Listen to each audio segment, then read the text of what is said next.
Your Excellency, President Xi Jinping, congratulations. And thank you very much for your kind invitation and for your steadfast commitment to multilateralism, to international cooperation, and to the United Nations. Excellencies, ladies and gentlemen, the Third Belt and Road Forum recognizes a central truth. Without infrastructure, including infrastructure, there can be no development. And without development support, many developing countries will be starved of the infrastructure they desperately need. Infrastructure is the foundation of everyday life for people and economies. From drinking water and basic sanitation to electricity, connectivity and internet access, from public services like schools and hospitals to modern roads, bridges, tunnels, harbors and railways that keep people and goods moving. And yet, billions in the developing world lack access to these basic systems. And that is why this meeting and the Belt and Road are so important. The infrastructure crisis comes as people are facing a cauldron of challenges across our efforts to advance peace, sustainable development, and human rights. And this includes soaring costs of living, rising inequalities, and the existential threat of climate breakdown. Meanwhile, progress on the Sustainable Development Goals and the Paris Agreement is slipping into reverse. We must find and fund ways to generate economic growth, create decent jobs, transform energy systems, and advance sustainable solutions for the 21st century. And infrastructure is a crucial pathway. We can and must turn the infrastructure emergency into the infrastructure opportunity. Now, the Belt and Road demonstrates that we have an historic opportunity to build modern, green cities, communities and transportation and power systems that place resilience and sustainability at the heart, that deliver services and decent jobs for people in a sustainable manner. And I see the Belt and Road's initiative's potential to make valuable contributions in two key areas of action. First, by advancing economic sustainability in developing countries. Let us look at the context they face. Many developing countries are confronting dramatic financial challenges, drowning in debt, and without fiscal space to implement the Sustainable Development Goals. It is time to make the global financial architecture truly global and fit for the 21st century.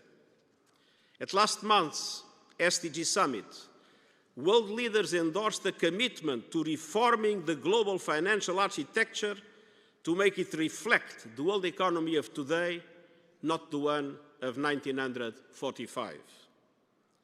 And leaders also agreed that we can take action right now to promote effective debt relief mechanisms, including by ensuring that countries are not locked into unsustainable debt and channeling emergency financial support towards those countries that need it most. And leaders also supported an SDG stimulus of $500 billion per year. Now, in this context, dramatic context for the developing countries, the relevance of the Belt and Road Initiative is undeniable. It has included nearly $1 trillion in cumulative investments across more than 3,000 projects around the world. And I underline the importance of the decision of President Xi Jinping to align the Global Development Initiative with the Sustainable Development Goals. The second key area for action is by advancing environmental sustainability.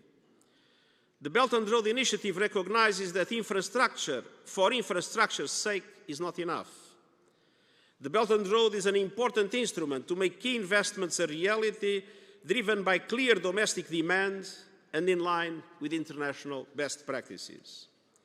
Investments that enable resilience and adaptation across national and local planning. Investments that can help keep our 1.5-degree global warming limit within reach.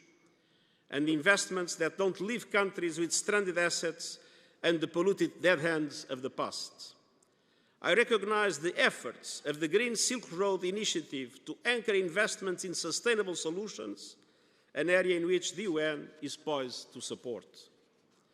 Our Climate Solidarity Pact calls on big emitters to make extra efforts to cut emissions and support emerging economies to do the same. And the acceleration agenda I have proposed urges governments to move fast forward on their energy transition.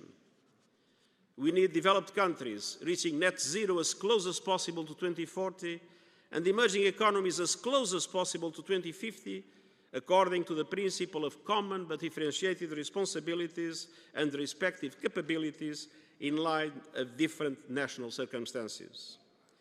But developing countries will need massive support for a fair, equitable and just energy transition towards renewables while providing affordable electricity to all. Belt and Road investments can help drive this progress and support developing economies as they make the shift from planet-killing energy sources towards clean, renewable energy. We all agree that development cannot come at the expense of the air we breathe, the water we drink, or the biodiversity that defines our planet's health. Yesterday's shows showing the harmony between humankind and nature was a reminder to us all.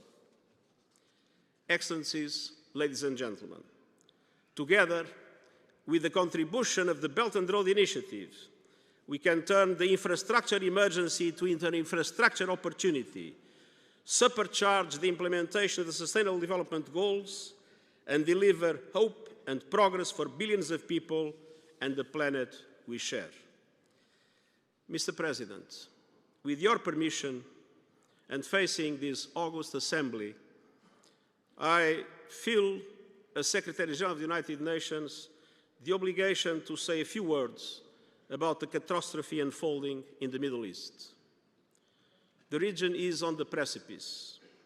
Immediately before departing for Beijing, I made two urgent humanitarian appeals: to Hamas for the immediate and unconditional release of the hostages, to Israel to immediately allow unrestricted access of humanitarian aid to respond to the most basic needs of the people of Gaza, the overwhelming majority of whom are women and children. I'm fully aware of the deep grievances of the Palestinian people after 56 years of occupation. But as serious as these grievances are, they cannot justify the acts of terror against civilians committed by Hamas on October 7 that I immediately condemned. But those attacks cannot justify the collective punishment of the Palestinian people. Each of my two humanitarian appeals have a value in themselves. They are not bargaining chips, they are simply the right things to do. And I am horrified by the hundreds of people killed at Al-Ahli Hospital this same day in Gaza by a strike that I strongly condemned earlier today. I call for an immediate humanitarian ceasefire to provide sufficient time and space to help realize my two appeals and to ease the epic human suffering we are witnessing. Too many lives and the fate of the entire region hang on the balance. May the spirit of this meeting help those that need to find peace. Thank you.